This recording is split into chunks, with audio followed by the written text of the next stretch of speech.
Mark കുറയുന്നതിൽ കുട്ടികളെ മാത്രം കുറ്റപ്പെടുത്തരുത്. മക്കളുണ്ടാവാൻ ധ്യാനത്തിനും തീർത്ഥാടനത്തിനും പോകുന്ന ദമ്പതികൾ കാരണം തേടി ദൈവത്തോളം ചെല്ലണമെന്നില്ല. പൊള്ളാച്ചിയിലെ മൈസൂരിലെയും കൃഷിസ്ഥലങ്ങളിൽ അതിനുള്ള ഉത്തരം കിടപ്പുണ്ട്. കേരളത്തിലേക്ക് അയക്കുന്ന പച്ചക്കറികളിൽ കുത്തിവെക്കുന്ന ഹോർമോണുകളുടെയും ആന്റിബയോട്ടിക്കുകളുടെയും രൂപത്തിൽ. കണക്കുകൾ അവിടെയും തീരുന്നില്ല. 50% കഴിഞ്ഞ 10 വർഷത്തിനിടയിൽ കേരളത്തിലെ ക്യാൻസർ ബാധിതരുടെ വർധനാ നിരക്ക്. ഇവിടെ ഇന്നീ കൂടിയിരിക്കുന്ന നമ്മുടെ ബന്ധുക്കളിലോ പരിചയക്കാരിലോ ഒരാൾക്കെങ്കിലും ക്യാൻസർ ഉണ്ടായിട്ടുണ്ടെന്ന് അർത്ഥം. ആ എണ്ണം ഇനിയും കൂടുമെന്നതും പ്രൂവൺ സ്റ്റാറ്റിസ്റ്റിക്സ്. അതിൽ കുട്ടികളുണ്ടെങ്കിൽ ലുക്കീമിയയ്ക്കുള്ള സാധ്യത കൂടുതലെന്ന് മറ്റൊരു പേടിപ്പെടുത്തുന്ന കണക്ക്.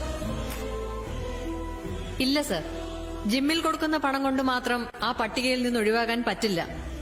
അതിന് ആഹാരം നന്നാവണം. ആഹാരം നന്നാവണമെങ്കിൽ വേറെ ഒരു കുറുക്കുവഴിയുമില്ല.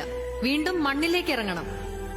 ഒരൊറ്റ ബാൽക്കണി, ഒരൊറ്റ ടെറസ്, അല്ലെങ്കിൽ 1/2 സെന്റ് ഭൂമി. ഒരു വീട്ടിലേക്കുള്ള പച്ചക്കറികൾക്ക് അത് ധാരാളം. ആർക്കും സാധിക്കും.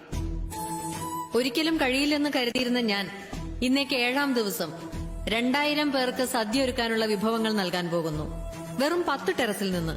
ഈ വേദിയിൽ എനിക്ക് പറയാനുള്ളത്, ഒരു വീടോ ഒരു ഫ്ളാറ്റോ ഒരു സ്ഥാപനമോ എന്ത് നിങ്ങൾ പണിയുമ്പോഴും കൃഷിക്കുള്ള സ്ഥലവും അതിലുണ്ടാവട്ടെ. നോക്കാൻ സമയമില്ല എന്ന് ഉടമസ്ഥർ പറഞ്ഞാൽ ആശുപത്രിയിൽ കിടക്കേണ്ടി വരുന്നതിന്റെ 100-1 സമയം വേണ്ടിവരില്ല എന്നവരെ ബോധ്യപ്പെടുത്തുക.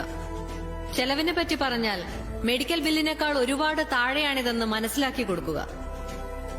നമ്മുടെ തന്നെ വീടുകളിൽ, നമ്മുടെ തന്നെ ചുറ്റുവട്ടത്ത് നമ്മുടെ കുട്ടികൾക്കുള്ള ആഹാരം.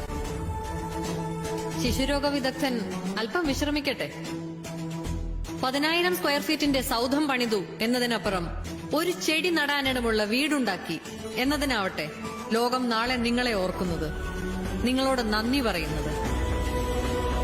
നമസ്കാരം.